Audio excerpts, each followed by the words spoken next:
Good day, ladies and gentlemen. So let's start this video with saying, first of all, Solarfly Gaming hasn't been posted on in a decent amount of time, maybe a few months or something. Reason for that is, so me personally, I'm usually the one who films and edits and all that kind of stuff. Ascendant does do the other stuff, but what happened to me at least was my computer, one of the fans broke, causing it to overheat. Had to send it in to a shop for who knows how long. Anyways, moving on from that, we are starting out with YouTube. You know, we've posted some videos. The biggest thing I'd say is, if you like this video, please like, comment, subscribe. Starting out on YouTube is a very, very hard thing to do. Even one subscriber is a big celebration for us at this moment. Thank you for that, and let's get straight into the video. So, like, I don't know, 2 months ago maybe, we found, well, my brother actually found a group, the United States military in the 1960s. A bit of clarification, this is a very big military group, close to 500,000 members. I absolutely love it. They have all the different branches of the military. You can go any way you want, and you can even divide it into divisions. Anyways, I'm going to explain my experience in the Air Force for the 1960s, explain to you kind of my story, what's going on, and then if you're interested, and you want me to try and try out a different branch or maybe a different division, comment down below. You know, probably if you like this video, I'll probably go into a different division or a different branch and check them out. So basically, going into the Air Force, they're at like 1.5 thousand members. The ranking system's super simple. You have the enlisted and the officers. Start out as an E1, you know, and then enter into your branch. You do a physical training, super simple, you know, teaches you about guns, the basic faces, you know, doing some obbies and such. From there, you can get up to, I believe, E7 or so, maybe E6, depending upon the situation, by doing physical trainings. That is if you are a divisionless. If you decided to join a division early, you have to rank up in your division, and you can't do physical trainings. So basically, after some time, you know, we walked around the base a little bit. Two of my other friends joined, Mr. Scrubby and Mythical Noddle. And what happened, so, first of all, it was the three of us, Mr. Scrubby and, beat SFX, who's my brother. We started off, we went straight into the Air Force, became E2s, had an amazing drill instructor. Anyways, from there, we were waiting to get into the Air Force. It took probably, I don't know, like 3 or 4 days, but also contacting officers and trying to get them to get us in. On that beginning part, I was a bit disappointed. I was a bit worried about the Air Force. Anyways, from there we got in, made some friends with the drill instructors, some people I talked to, tried to get some big connections. Some of these people that I got to them, they became very important later on in this situation. Anyways, from there, E2, E3, you know, we just started to do physical trainings, getting on each day, until we were about E5s. By then, we had met a drill instructor, SMH Abby. I believe she is discharging everything from now. Anyways, from there, my buddy, Mythical Noddle, he enlisted in the Navy, and then his recruiter kind of rushed him into a ship position that he didn't want, and so he ended up discharging from the Navy and joining us in the Air Force. Over time, at least the three of us, Mr. Scrubby, Mythical Noddle, and I, we had become friends with an officer who was, you know, getting us through the ranks, getting us higher listed ranks. By then, all three of us had gotten up to E7, and we were interested in going to a division because people said, you know, that's how you really grow, that's how this becomes more fun. So there are a wide variety of divisions in the Air Force, and then there are even more going on. So I'm just going to explain to you some of them right now. So the division that Mr. Scrubby and beat SFX, and also later Mythical Noddle joined, is the Tactical Air Command. It's one of the two most common divisions, or like the standard divisions, that you can get into. They both got some amazing, I'd say, career opportunities in there. Higher ranks, you know, leader roles, stuff like that. They absolutely loved it. The TAC, basically, they, you know, fly the jets, close air support, that kind of stuff. Then the next one, so the ATC, that's like drill instructors, people who are training, you know, you're doing multiple trainings each day, that kind of stuff. Super simple, you know, super easy. The other one would be the pararescue. This is the one that I personally wanted to work towards. Each branch has a special forces. The training's harder to get into. They have a limited amount of time. You have limited amount of time to do it. But I wanted, you know, a strong struggle. So anyways, on Discord, they have this like link section where they give open positions, and there's a team sergeant role that's like I believe it was higher enlisted or maybe a low officer rank. Anyways, it was a good place to start. I wouldn't be going in standard, so I basically begun to enter the training, and I will explain more about the training after I explain the final division in the Air Force. The final division in the Air Force is the CCT, the Combat Control Team. They're pretty much the rivals of pararescue. Personally, in my time in pararescue, just kind of grew this little bit of a hatred for them. Still respected them, but like a rivalry, a friendly competition. We did some combat competitions against them. Some FPS trainings, all that kind of fun stuff. But basically, they're part of special operations, not special forces. I don't really know much of what they do, but they're pretty much the same member count as pararescue, same area. Other than that, they're just, in my general opinion, they're just kind of there, and I haven't really gotten any experience with them. I didn't really meet anybody in the CCT personally. Going back on a little bit of a time recap here. Now, before we really became friends with Abby, we knew where she respected us, but we had just gotten into the Air Force. We were airmen. We had seen her doing some trainings, we started talking a little bit. But anyways, we were doing a physical training, and we got pinged on the Air Force Discord, and we saw this. We were both airmen, that's E2, the standard rank, and we had been pinged for a dishonorable discharge. The commanding officer at that time, many people believe she was corrupt. Not a lot of people liked her. People were ganging up against her, but at that time, she had rushed, and through some DMs and such, I explained the situation, and thankfully, we got lucky and we didn't get discharged, because I was working towards it. I did some, spent some decent time in the Air Force, so I didn't want to leave, because if I get dishonorably discharged, I can't ever come back. So, anyways, through DMs, I, convinced her, but also SMH Abby, doing her job, didn't really know her that well. She, ended our PT, we had both got taken out, we're stood outside. Beat SFX explained himself, he helped, but the funny thing is, so you see a man behind a tree, and it blocked his name, and then when he went out from under the tree, he was typing, and so they didn't actually get his name, so he got extremely lucky. Anyways, even if, that this is happening now, everybody that was doing it, we explained ourselves, explained what was going on, and we, didn't get dishonorably discharged, thankfully, otherwise I wouldn't really have that much of a story for you.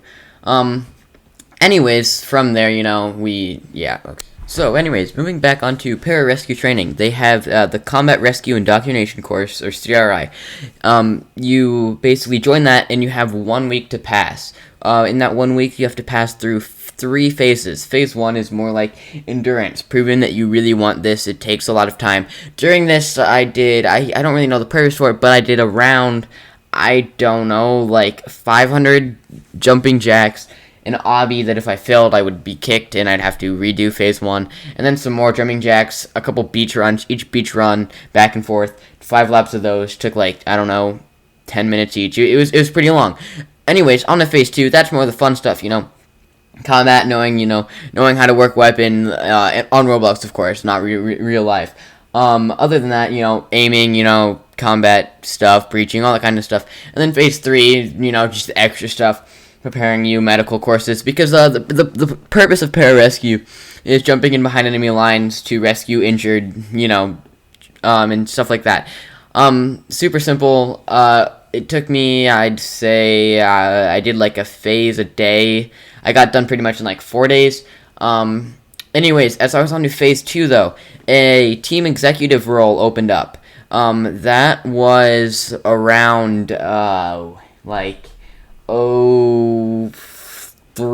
I think. And from there, so what happens is in all special forces units, you have teams. So the teams for pararescue are the 31st, the 33rd, the 56th, and then the 53rd, which currently didn't have anybody in it. What happened is, though, so the team executive role opened up. I asked if I could still apply for it because I hadn't finished CRI. If I finished CRI, I would have been stuck as a team sergeant and had to rank up. But I applied for it. The CO allowed me to, and I became a team executive. Pretty good starting. Anyways, From there, I also figured out I had been recommended to join the 53rd. So that was pretty cool. And, I would have been, over the top, in elite. Anyways, from there, what had happened is being a team executive, that is a, '03, I believe, position. Now, that doesn't mean I become an officer right away. You have to go to something called Officer Candidate School. That is a week-long training course. Focuses mainly on maturity. And what had happened is OCS had broken down, and they were rebuilding it up, remaking the classes and such. So I was kind of stuck. At that point, the CO, the commanding officer, and the executive officer, which are basically the leader and the co-leader of the division, basically, they left. They had been done with it. They felt it was corrupted. Thankfully, to get into OCS, you need a recommendation letter from an officer. Getting one from a CO is also highly respected. So before he left, I got a recommendation, and that still counts because he was a former commanding officer, and I had got the recommendation, before he left. Anyways, from there, we had to come up with a massive issue. We just lost our two highest ranks. We were without a commanding officer. And honestly, the pararescue, or the PJs, could have been shut down for a little while. Anyways, this is where the story really starts to pick up, and this is where I really start to become active in the USM 1960s. Anyways, so the enlisted members in the PJs, we had started to, wonder who our new commanding officer was going to be. We had a couple ideas, but nobody expected the person who was coming. Gordon Spector, he's been in the USM for about 2 years. He's been in pretty much almost all of the special forces. He used to lead 4 Recon, which is the Marines special forces, I believe. Correct me if I'm wrong on that. But anyways, he had come and arrived, and he was looking for a executive officer, but also later that day, the commanding sergeant, the command chief master sergeant, which is the second highest rank that you can get in the Air Force other than the command chief master sergeant of the Air Force. He was looking for that, abbreviated CSM. He was looking for that in an executive officer. So the day he came, got myself together, put in some hard work, showed up to the trainings, helped him out, assisted him, that kind of stuff. At the end of the day, I had also made a video showing people how to breach, that kind of stuff. That next morning, he talked to me and he told me that he wanted me to be the CSM, and that if a direct commission was to open up, that he would love to have me as the executive officer. Now, at this point, I was absolutely ecstatic. I had loved my time in the PJs. USM wide inspection was happening, and we not only wanted to show up the Air Force that we had grown in our division, but also we wanted to just show up the entire military, that we were the best special forces.